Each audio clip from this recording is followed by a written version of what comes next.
What, what?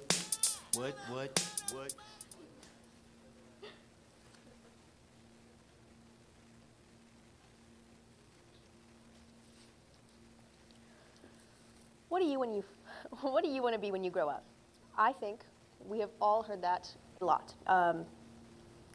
Since you're a young child, into middle school, high school, even sitting here as a junior, I still hear, what do you want to be? What do you want to do with your life? Well, why do our answers change?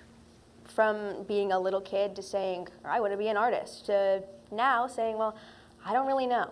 But I think I do know, I just don't want to tell you. Our society and the culture we're surrounded by, and our exposure to creativity, and our knowledge of jobs and creative careers all heavily influence our thoughts on these things. When you start as a little kid, again, saying, I want to be an artist, you're young and your parents think, oh, this is cute, fun, okay, we'll put you in a little art class. That's perfectly fine. And you get to middle school and you say that again and they think, well, maybe you should start looking into something real, look at other options, maybe a backup plan. And what could start as support could easily turn into a backhanded compliment. That's great and all, but you thought about something else? And then it gets into just demeaning, really, when you get into high school and you be like, I want to be a singer, and they tell you, that'd be a great hobby, but as a job, side hustle maybe. But why do the opinions and the thoughts of other people influence us so much to decide what we do with our careers in our lives? And it's especially noticed when you look at artistic careers. Why are those ones looked down upon as normally? Well, first, again, it starts young. One mean comment someone could make from what they've been told about artful careers their whole lives could change yours. From being in 5th grade, getting a rude comment about my piano skills at home, and then I never practiced an instrument. For years, actually. And yeah, that kind of hurt me instrumentally. It's really hard to learn an instrument when you don't practice, fun fact. But it creates a cycle of telling someone, hey, that's not a real career. So somebody comes up to them and says, hey, I want to do this. And what's their response? Same thing they've always been told. That's not a real career. And you really discourage people. It hurts a lot to be told that your dreams are useless, a useless degree or something. So when you do go into it and you're left with what? The guilt of doing something that you might not actually succeed in, but you can. You really can. And what makes a real job anyways? Because what I've managed to figure out is a real job comes down to the money, purpose, productivity, fame, or self-satisfaction. And if you ask any person, their answer is different on what they think a real job is. I'm going to say it's probably not the money, but that's what people think about most when you say, I want to be a fashion designer. How much are you going to make? Is it going to be able to support you? The lowest average hourly wage for a waitress is $8.77 per hour, according to the U.S. Bureau of Labor Statistics. That is not a lot. That's really not a lot to support anybody. Let's be honest, the price of things now. So why is it that maybe doing, writing for same amount is just not equal? Why is it less? Why is it not real? You're still working. You're still getting paid for the effort that you put in. Not to mention unpaid jobs. You still look at those as jobs, and you're not making money off of internships. Purpose. A lot of people think some jobs aren't real because they don't have a real purpose. You're not seeing exactly the outcome or the effect you have on people.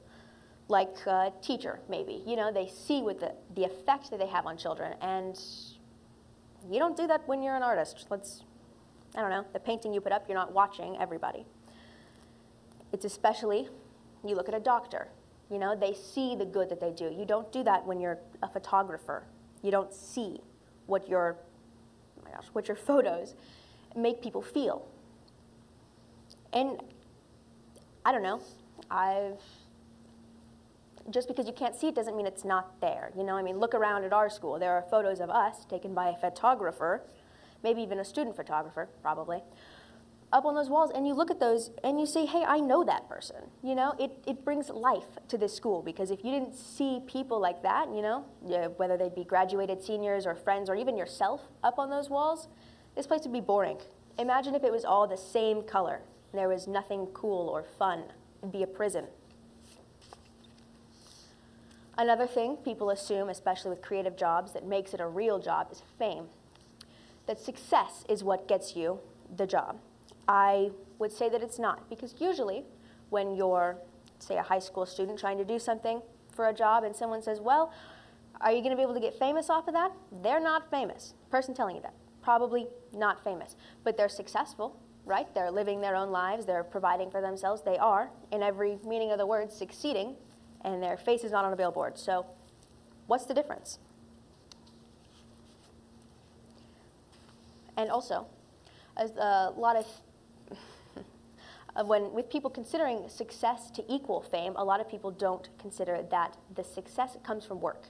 Anywhere, it comes from work. Whether you're a fashion model, you have to work and train and know what to do. You don't just walk down the street and someone turns around and says, hey, I think you'd be great for a model.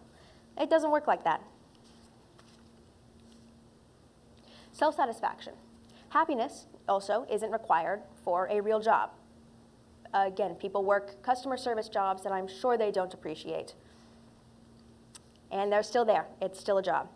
But with someone doing a job that they do enjoy, say running their own business, again, a job they enjoy, maybe, some people might not see it as a job. I don't know. All's to say.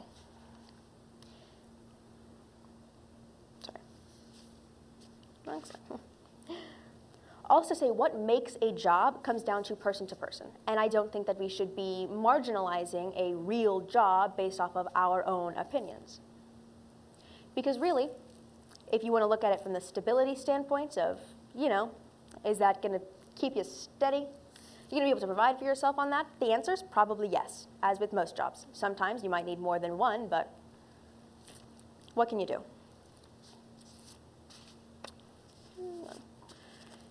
Over these, looking at the U.S. Bureau of Labor Statistics for the amount of money made yearly and hourly for art and design, entertainment, and media and communications, the hourly wage, on average, is $27.90.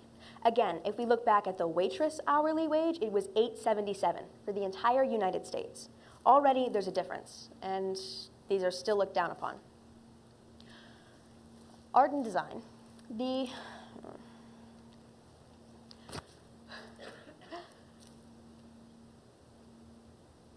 yearly pay for the most you have here for yearly pay as an art director of upwards of $100,000 a year. That's a lot. And of all of these listed here for this graph, the only one on here not requiring a master's degree or above, you know, a collegiate education, something you have to pay for, would be a floral design, which is still a job.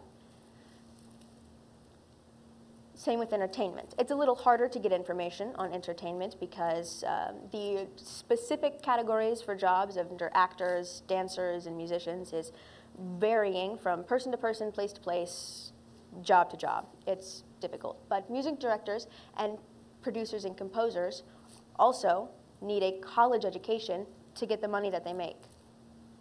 Same with media and communications. One of the highest bars up there, I believe, is technical writers, something you don't think about as a job that makes quite a lot of money per year, really. And I think part of that has to do with the present culture, the way that we present these things to each other. I mean, if we look at PHS, compare the amount of attention and like pep rallies and such that our sports teams get compared to our art programs. I mean, this year we let our state vocalists, maybe even instrumentalists, I'm not sure, walk out with the state wrestlers and receive all of that fanfare. And that was incredible. And I don't get why we don't do that more often.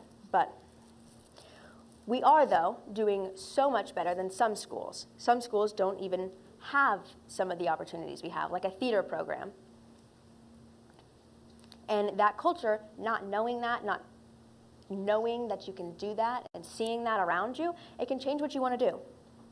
And if we look even outside of this school at Pittsburgh, our town has a lot of art, like music even. The Bicknell is like just running with art performances. I think just yesterday was a jazz performance. There's murals all over town. Somebody had to get paid to do those, let's be honest. Those are gorgeous, they're big, they're free. And we have an art walk, twice a year I think. That's community, that is art. People are making money at those too, especially. It's about how we talk about it, I suppose. Our knowledge and exposure. Really, if you don't know you can do something, you won't try to do it. And I think that's an issue, truly. I don't know about the intricacies of a football team. I will not be trying out for a football team. But if we can get people to know more and expose this more to people, I think we could have bigger interest in this and better outlook on this as a job. And that could be difficult, I know. Again, some schools don't even have a band program at the high school level. And I'm talking schools in our area. It's crazy. And oftentimes, I think it's because there's a disconnect of where our money goes compared to the products that we receive. So think of like free music services, like the radio, or even free Spotify. You don't realize it, but you are paying those people. You are giving money to those people just by listening to it. Those companies have to pay the musicians. Someone's making money. That's a job. This is also similar with streaming services like, I don't know, Netflix or Disney+. You're not paying each individual person, so it doesn't look like they're making much, but you are adding to the money in their pocket with your $20 a month. And with that, the opportunities that you see here, they can really help to know what you want to do in the future. Again, just seeing someone do that can really inspire you.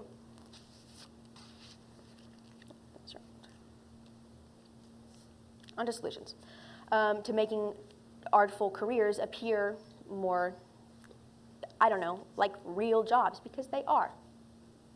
I think we should have more mandatory involvement in the arts, more school-wide. I don't think here we have an issue with it. We have the mandatory fine arts credits and speech credits and whatnot, and that is wonderful. Again, some schools don't have those programs, and I think as we should do better, really. And it's hard to do from here, I know, but another thing we can do is better education from younger years. As a very small child, you're susceptible to a lot. If you just tell the kid, hey, yeah, you can be a librarian. That's an option, fun fact. You'll get paid to do that. They might do that. And I'm pretty sure we need librarians. I mean, everywhere has a library.